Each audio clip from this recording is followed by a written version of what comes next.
Hey guys, it is Citra here again with another Runecraft 101 video for you.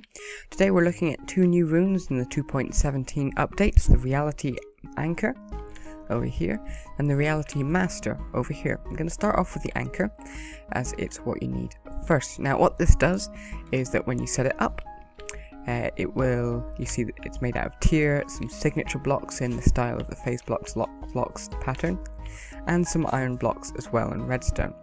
When you right click and activate, the first thing you note is that the iron is consumed and that the emerald blocks are distributed around. Now once you've created this, you can use the rune pattern to mark out an area of land that you want to associate with this signature. You do this by right clicking on the planes of the emerald block. In the case of the upwards anchor, you can go up or down. You can't go sideways. In the case of these ones, you can go inwards and outwards, and you can make the shape that you want. Any form of cuboid you can compress in if you want to just go in a specific direction out from the middle, or however you really want. The maximum range out from the center that any tier can go are as follows. That's 15 blocks out for tier 1, 20, 25, 30, 35, 50, and 100, though it's not very easy, if indeed possible, to make a tier 7 one of these, because the redstone has to go over the tier 7 blocks. And there aren't tier 7 blocks that can do that. So once you've got your area sort of pegged out, and it's the area that you want, and when you activate it, you'll see the ether tenses anchoring the area. As well as there being a range limit on the anchors, there's also a volume limit for what can be captured, which is less than at maximum range for everything. That's so if you have something long and thin you want to capture, you can still do that, but there is a limit on the amount of space that you can hold. The volumes are here, all the way from 729 blocks all the way up to the very hard to attain 500,000 blocks. And if you try and go too far, I'll just push this all the way to the max, then you'll get this message: the anchor is not powerful enough to hold this much space. Likewise, if you try and move the anchors too far away from the center, you're at the limit of this anchor's reach. If you're needing to destroy this, then you'll note that just punching or smashing them with a generic tool will not work, but if you use a pickaxe, you can dismantle that. Or if you use a sword, and if you use a sword, then I believe it should, in survival mode, drop the emerald blocks. Don't hold me to that, just in case they don't. Once you've destroyed those, you can just reposition them in a correct location, so that's on par with the center, one block out. Then, like so. And then it will tell you that it has created new anchors. It goes in sequence, so there's an upwards one for it. So doing this, and now we've manually created new anchors. So that's if you've got, say, a shape that you want to build one of these around without having to dig a hole through, you can do it that way. You have to use a sword to smash the middle block and destroy the anchor. You can't just do it with a pickaxe, and that's to stop you accidentally destroying the iron blocks worth of information.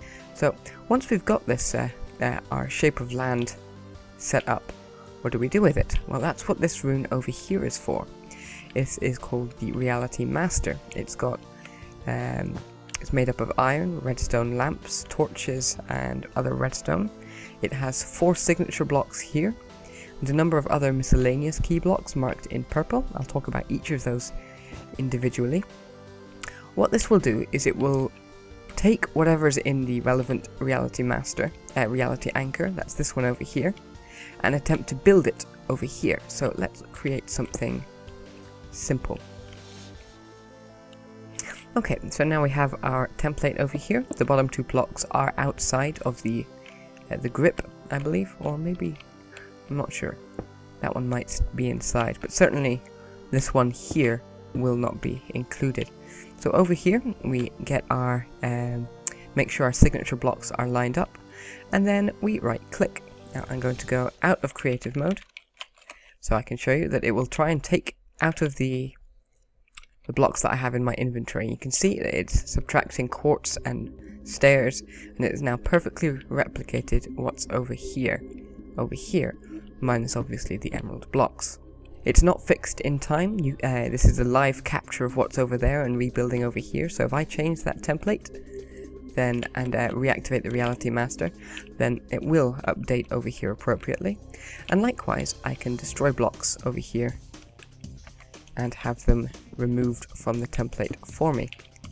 And when that happens, they'll get deposited into my inventory or any functional chest that it's got access to. Yeah, you can see that's those removed and placed into my inventory. Now, when I activated its destruction mode by removing or replacing a block, you'll notice that the redstone in my inventory got removed. That is because in order to mine blocks, because this can be used in a way of mining, it will consume either iron or redstone, and I believe it's about 400 blocks for each piece of redstone dust or iron bar that it eats. It can also take redstone blocks and iron blocks as well if you want to feed it those. Onto the subject of the purple key blocks. These can be used for any container of your choice. If I put a chest down here and then fill it full of quartz, fuel and pillar quartz, and then I dismantle the pillar here, ensuring that there's nothing in my inventory that it can feed from, it will take it from the chest. Now, I believe it prioritizes chests over the user's inventory and tries to put them in there. It doesn't have to be a chest, it could be a hopper if you wanted that, or it could also be a dispenser or dropper or any other container item. If you are in creative mode, it won't bother trying to take blocks from your inventory, it'll just do it. You can see that it's taken some of the quartz stairs and some of the pillar blocks, and it has replicated that over there. There are 5 possible slots, including the center one for chest, but the center slot can also do something else as well as be a container. I'll go into that now. Now, the central keystone can be used for another block, a piston block. And the piston can be used to alter which direction the Reality Master is outputting from. With it pointing this direction, what will happen is that the approximate middle of the template will be centered here, and so that this will appear half buried in the ground, half floating in the sky. So I will activate this, and it's working from the ground up, so there you go, it has dug that out and has created that, noting that the approximate middle happens to be in line with this. That's how that is orientated. You'll note that it's destroyed the water without triggering physics updates, and oh, this is cool, I've not seen underneath. Without triggering physics updates, all block placements and removals are without physics updates. You'll also note that it hasn't destroyed these lamps. Any block that is tier 4 or higher will be ignored, and it won't be affected by this. If you're not wanting to destroy air, that is to say to destroy blocks, and you just want to add in a column, then you can use a sticky piston instead. And the sticky piston will just, it will ignore air blocks in this template, and it will just add where possible. You can see it has created the underground bit, so it has overridden blocks that it can, again respecting the tier 4 limitation, but it hasn't just created air. Okay, so we've set that, and as you can see in this case, we received error messages saying that there are blocks in the way of the anchors, and that's fine. You can just place and create as normal. And that's fine. New upward anchor has been created, new southern anchor created. I'll push these in a little bit. There we go, create, anchors made. Okay, as a quick note, in order to cause the anchors to be brought back into existence, that has to be done at the Reality Master.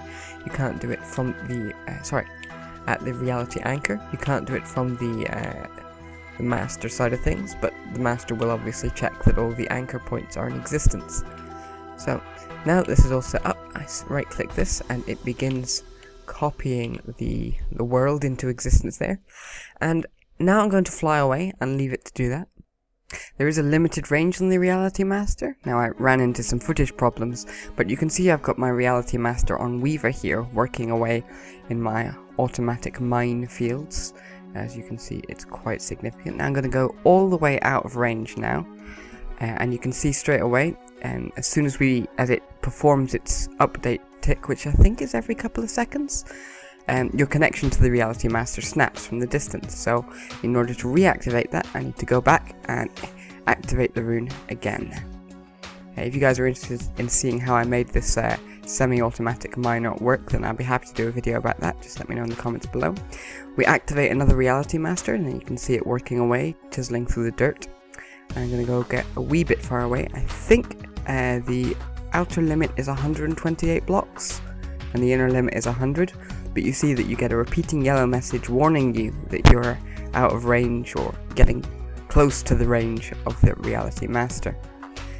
If you were to change worlds, then the effect would be abrupt and there'd be no warning. As soon as you change worlds and it does its update tick, then your connection to the Reality Master will snap and you have to go back and activate it again. I believe this only happens when it's demolishing things, but it might also happen when you're building as well, so be aware of that. When you're placing rare materials such as water, then it will attempt to use actual water source blocks from your inventory. It won't bother placing flowing water, as you can see that these things here in the original template must be flowing water, otherwise it would have tried to place them. But it'll only try and place source blocks, such as these ones here. Now, in order for you to place source blocks, you must have a block of water, not a bucket of water, a block of water in your inventory, which can be gained via the surface tension rune. The same is also true for lava. You need to have the actual block in your inventory, and it will only place source blocks. It will not place flowing, and it won't automatically cause these blocks to start flowing. That has to be done via somebody triggering a physics update. Yes, the blocks that attach on the undersides, physics blocks, redstone, dust, things that float or otherwise can move, they get applied last deliberately. So you'll note that if you start a project which has redstone in it, the redstone won't appear until everything else has been placed, and that's to prevent against blocks accidentally getting popped off when you don't want them to be. Even with the physics blocks being physicsless updates, it can still be a bit temperamental. So it'll happen in 2 stages.